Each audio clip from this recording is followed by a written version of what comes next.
बाजुओं को सीधा करें और शरीर के ऊपरी हिस्से और जांघों को ऊपर की ओर उठाएं। कंधों को पीछे करते हुए छाती को आगे को ढकेलें। पीठ को जितना संभव हो उतना ताने और सिर को ऊपर की ओर करें। यह आसन की मुद्रा है। इसी मुद्रा में 10 से 20 सेकंड तक रहें। यह आसन रीढ़ की हड्डी को मजबूत और लचीली बनाता है। अब धीरे से सिर को नीचे लाएं और शरीर को भी नीचे की ओर लाएं। जमीन पर ही थोड़ी देर विश्राम करें।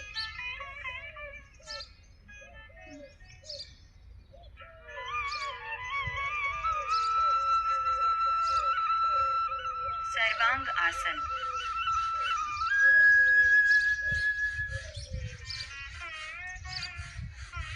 सर्वांग आसन को सभी योग आसनों की रानी या मां माना जाता है। पीठ के बल लेट जाएं। घुटने मोड़कर छाती की ओर लाएं। कूल्हों और टांगों को जमीन से ऊपर उठाएं। पीठ को हाथों से सहारा दें। टांगों को खींच के एक साथ रखें। सिर्फ सिर का पिछला हिस्सा, गर्दन, कंधे और ऊपरी बाजुओं को जमीन से छू लेने दें। पंजों को सामने को रखें। सांस साधारण तरीके से लें।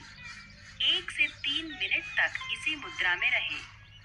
शरीर के विकास और सेहत के लिए यह आसन लाभकारी है। यह शरीर को तरोताजा रखता है। शरीर के जरूरी अंगों, गांठों और नसों को तंदुरुस्त करता है।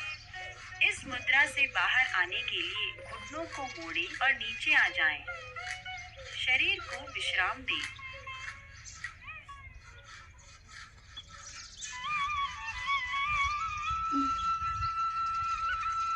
शलभासन।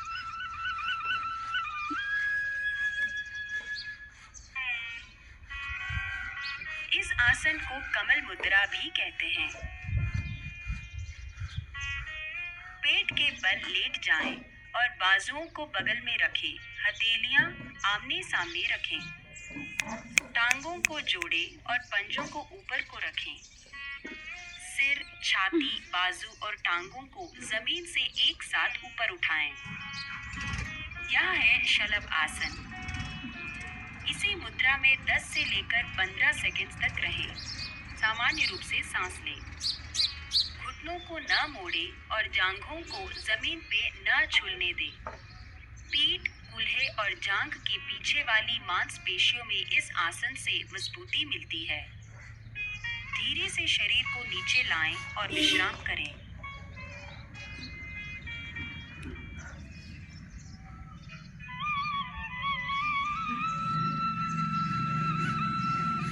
मकर आसन।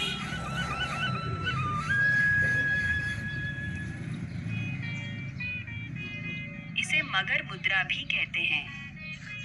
यह पीठ के लिए बेहतर आसन है। पेट के बल लेट जाएं।